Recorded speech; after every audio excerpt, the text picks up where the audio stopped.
Na ni anak ko, nanapod ko guys sa among kusina. Basta gutomon rin ko, gani ko, bahala kung sang orasa, alas 10:30 na sa gabi o. Naman ko ko yung mga gipang buhat-buhat ba, na tanaw-tanaw diha sa katong TV nga akong gipalit. Dayon tanaw na po sa microphone, naghimo na pod ko content, bisag kung saan nila akong himuon ba rin natulog ko kadyot, matulog mo lang ko in between bitaw, dili man ko iyong mo tunong gyud anang orasa. Kung ganahan kay ko matulog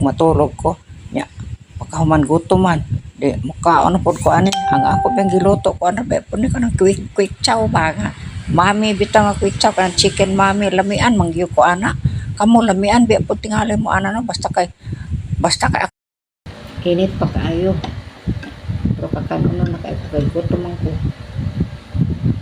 kutsara nga akong katong gi-order na ako sa mga para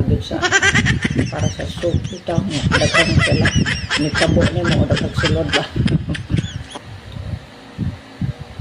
pero kanang nabitay kutsara nga lapad no nya gamay rag sulod nga ini kuan mo murag mukawas lang pod mukawas bitaw siya sa kuan problema ni sa mga